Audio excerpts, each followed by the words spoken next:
Gue nggak tahu harus mulai dari mana, tapi yang pasti gue selalu berusaha membela pihak yang benar, pastinya menggunakan bukti-bukti yang konkret. Kemarin gue baru aja membela seorang wanita yang dimana dia ini sedang ditimpa isu bahwasannya dia hamil di luar nikah. Di situ wanita ini meyakinkan gue 100%, bahkan dia memberikan foto bahwasannya dia sedang dalam keadaan datang bulan. Gak cuman itu, karena gue bener-bener pingin mendapatkan info yang valid, gue minta dia untuk membuat video sedang melakukan tes pack, dan ternyata tes packnya itu negatif, itu pun videonya no cut. Dan pada hari itu si wanita ini menelpon gue berkali-kali dan juga membagikan data mengenai lelaki yang membongkar aib dia di eksklusif. Tapi betapa terkejutnya gue setelah gue tahu bukti yang dia berikan kepada gue itu adalah hoax. Gue bener-bener ngerasa dibohongin, ngerasa dimanfaatin, dan gak lama dari situ ada orang yang laporan ke gue bahwasannya beberapa hari yang lalu Loli ini ada ngejelek-jelekin gue dan ngelarang orang tersebut temenan sama gue. Terus maksud lo apa? Tiba-tiba lari ke gue minta tolong untuk nge-up klarifikasi lo selama ini kalau lo gak suka sama gue. Hanya sedikit info bahwasannya klarifikasi yang kemarin gue upload itu sangat amat gue perhalus, karena dari pihak si wanita ini meminta gue untuk menjelek-jelekan Mail dan juga memberikan banyak spill mengenai keburukan ibunya. Tak lama setelah gue mengunggah video klarifikasi tersebut, dari pihak Mail itu ada ngekontak gue secara baik-baik. Jadi kalau kalian ada yang bilang, oh palingan lu dibungkam, coba aja kalian lihat ada nggak orang yang ngelaporin atas nama gue. Nggak ada.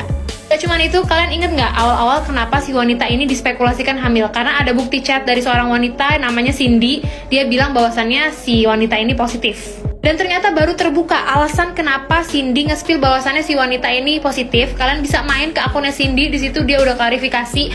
Intinya bahwasannya dulu wanita ini pernah terjangkit hutang 90 juta. Kalian mikirnya itu hutang udah selesai kan? Ternyata enggak. Ternyata hutang tersebut dilunaskan oleh pihak Cindy dan juga salah satu temennya yang lain. Jadi selama ini kemarin yang utang 90 juta itu lo yang talangin sih? Iya, gue sama Cindy. Sama Rangga aja juga ada banyak ngebantuin, karena dia ngutang tuh bukan satu orang doang Kak, tapi banyak. Itu tuh kita tuh ditagih-tagih sama admin slot dan lain-lain, sampai minta kita yang ngetos karena emang udah gak ada uang ngebantu. Itu ratusan juta tau Kak. Lo semua yang masih menormalisasikan, masih berpikir emangnya kenapa kalau dia positif, itu kan urusan dia.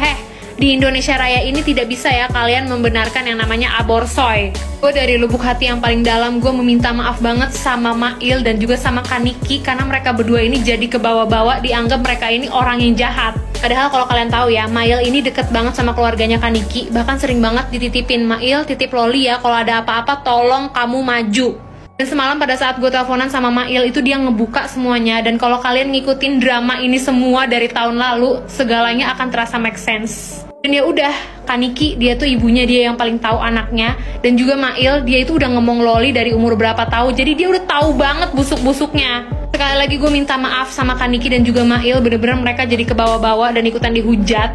Intinya dari pihak mereka itu udah capek banget guys sama si wanita ini, dan sekarang mungkin ya udahlah, biarkan sosial media yang mengurus si wanita ini. Dan mohon maaf ya, ini juga mungkin salah satu alasannya, ternyata si wanita ini lagi sepi endorsan ya. Jadi mungkin gue dijadikan perantara untuk nge-up kasus dia biar endorsannya makin banyak. Jadi gitu caranya. Kamu kenapa ngebela dia sampai sebegitunya, seolah-olah kamu tahu betul hidup, tahu betul bagaimana kejadian yang sebenarnya yang saya alami sebagai orang tua tunggal. Nah dari situ gue dia ngomong kayak gini, gue capek banget selama ini, mental gue udah gak kuat dan lain sebagainya, sampai akhirnya dia dituduh hamil. Disitu ada dia minta untuk aku minta tolong kan, kita gak hamil intinya. Saya tahu itu anak hamil dari bulan lalu. Saya diam, hati saya hancur. Saya besarin dia sendirian, tiba-tiba itu anak hamil sama gembel. Kamu seorang perempuan, nanti kamu akan jadi seorang ibu. Kamu rasain sendiri rasanya gimana. Saya diem loh dari kemarin. Yang bermasalah Mail sama dia, saya yang dibawa-bawa.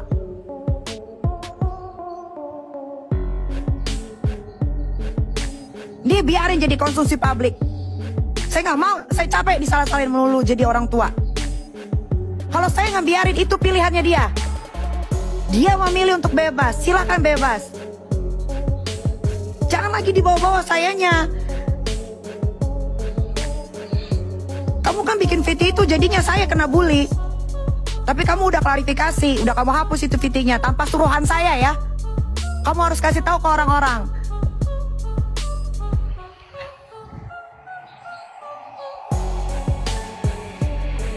Tapi itu Loli yang ngancam Kak Laili bilang dia mau bunuh diri dan lain-lain. Ya biarin. Urusannya apa sama kamu? Kalau itu anak mau bunuh diri, urusannya apa sama kalian, saya tanya? Hah? Kalian temennya bukan? Kalian kenalnya cuma di sosial media. Urusannya apa, saya tanya? Ya biarin.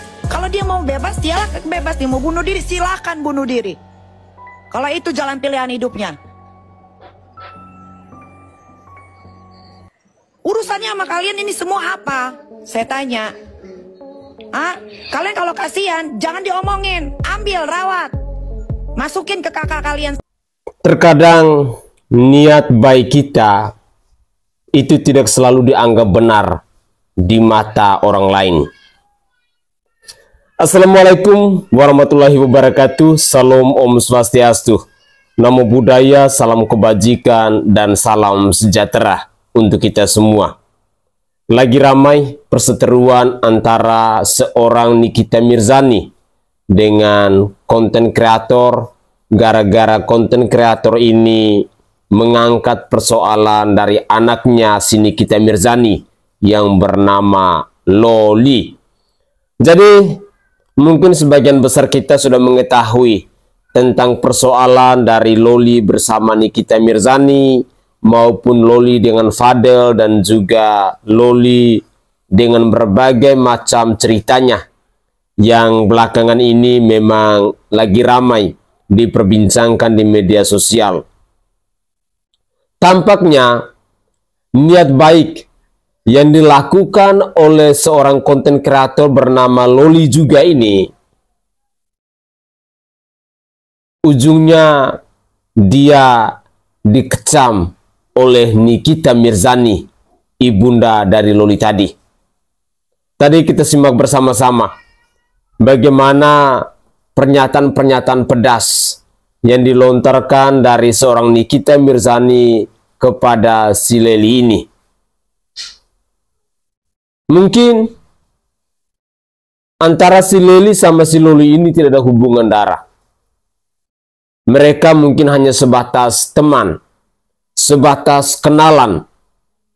Tetapi niat baik dari si Leli untuk membantu si Loli ternyata diprank oleh si Loli.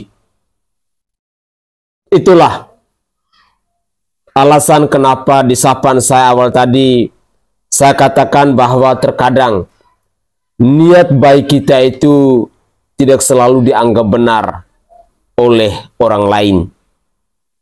Dan itu terjadi bukan hanya kepada si Leli ini. Masih ada banyak kasus yang demikian.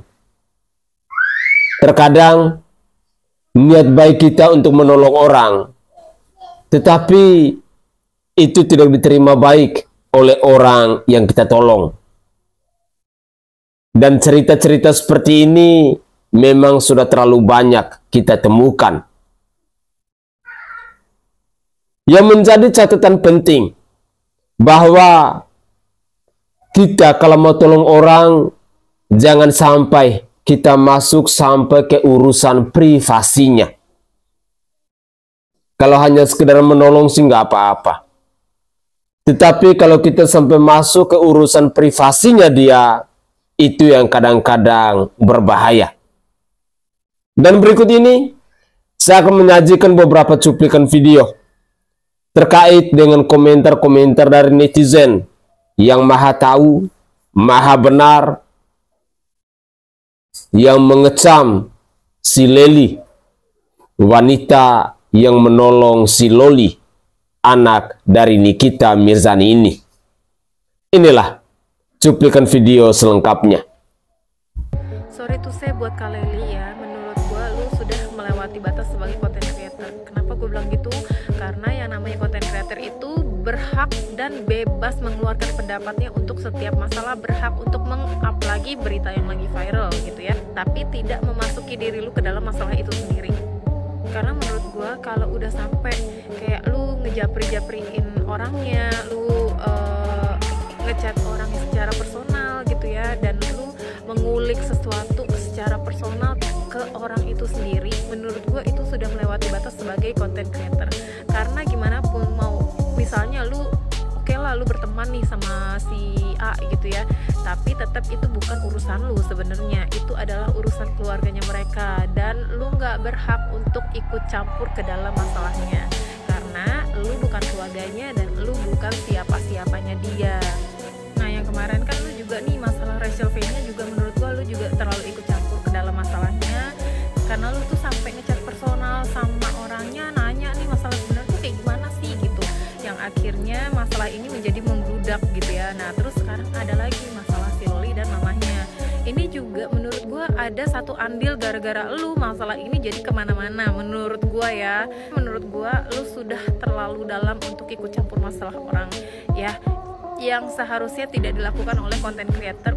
Jadi jujur aja untuk masalah ini gue benar-benar kurang respect sama lu, karena gimana pun lu sudah terlalu ikut campur masalah orang yang menyebabkan masalah ini menjadi besar, yang menyebabkan masalah ini tuh jadi lebar kemana-mana gitu, yang harusnya ini diselesaikan secara personal mereka sendiri, keluarga mereka sendiri gitu ya. Jadi ini untuk pelajaran lah untuk si Kaleli juga, untuk gue, untuk content creator lainnya. Kalau mau membawakan sesuatu yang lagi viral itu boleh banget ya, itu boleh banget. Lu mau mengeluarkan apapun pendapat lu soal persoalan yang lagi viral itu boleh banget, tapi harus tahu batas, jangan sampai masuk ke persoalan itu untuk ikut campur. Menurut gue itu sudah melewati batas. Gitu aja sih, sorry kalau ada kata-kata gue yang kurang berkenan di Kaleli terutama atau di netizen-netizen lain, karena menurut gue pribadi, gue sebagai content creator juga yang sama-sama membawakan berita-berita yang lagi viral juga supaya FYP, supaya dapat engagement, tapi nggak gini caranya.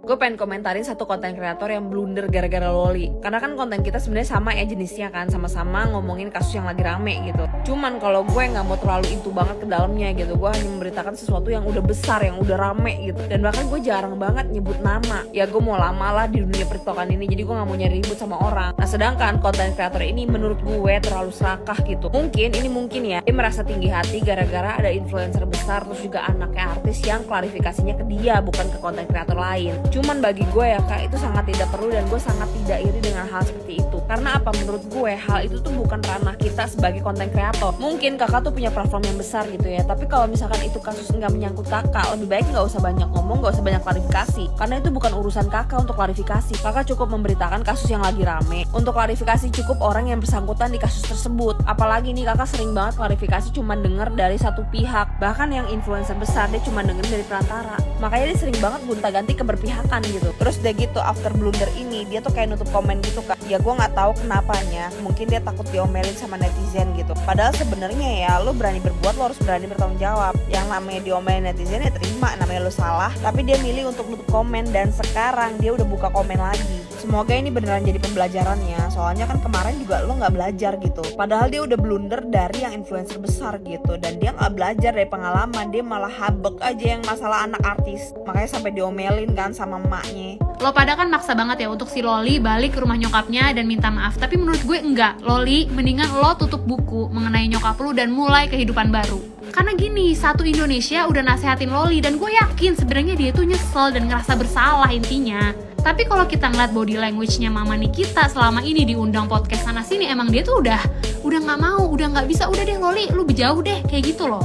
Kalian tahu dia ke rumah saya berapa kali? Kenapa saya tidak bukain rumah saya untuk dia? Kenapa? Ya, karena saya lihat dari kamera CCTV di depan bahwa sudah ada kamera standby. Berarti apa? Dia hanya butuh validasi bahwa dia baik-baik saja dengan saya. Paham kalian? Nah, dia ada beberapa kali ke rumah saya, ya. Saya lihat dari kamera CCTV, ternyata ada orang ngumpet udah bawa kamera. Ngapain saya bukain pintu? Oke guys, itu adalah cuplikan-cuplikan video yang bisa saya persembahkan ke hadapan pemirsa sekalian, dan semoga saja cuplikan-cuplikan video ini bisa menjadi pembelajaran untuk kita para konten kreator. Kalau kita mau chat dengan seorang hanya mau minta tentang validasi atau kebenarannya sih tidak apa-apa. Tetapi kalau kita ngechat seseorang lalu kita masuk ke ranah pribadinya, mencampuri urusan pribadinya, bagi saya secara pribadi itu tidak benar. Karena kita juga sebagai konten kreator harus mampu untuk menjaga privasinya orang lain.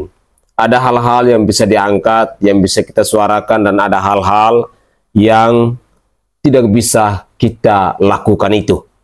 Karena itu adalah urusan privasi atau aibnya seseorang. Pemirsa sekalian, dari cuplikan-cuplikan video ini semoga ada pembelajaran penting untuk kita semua, bahwa terkadang niat kita baik tetapi belum tentu diterima dengan baik. Terkadang pertolongan kita itu datang dengan tulus tetapi belum tentu diterimanya dengan tulus. Dengan demikian, ini mungkin menjadi pembelajaran untuk kita semua, bahwa mari kita berbenah diri, mari kita harus meng-cross-check kembali bahwa setiap pertolongan, setiap bantuan harus benar-benar tepat ke orang yang kita bantu atau orang yang kita tolong. Jangan sampai niatnya kita baik, pada akhirnya kita dikhianati. Pertolongan kita itu datang dengan tulus, tetapi pada akhirnya kita dicampakin. Dan saya sangat yakin dan percaya, kasus-kasus seperti ini seringkali kita temukan dalam kehidupan sosial bermasyarakat. Tetapi apapun itu, kita sebagai manusia, mari jangan pernah bosan, jangan pernah berhenti untuk saling memaafkan antara satu dengan yang lain. Saya Sainai dari Provinsi Nusa Tenggara Timur. Saatnya kita yang rakyat jelata harus berani untuk bersuara. Salam hormat, salam NKRI, dan salam Pancasila untuk kita semua.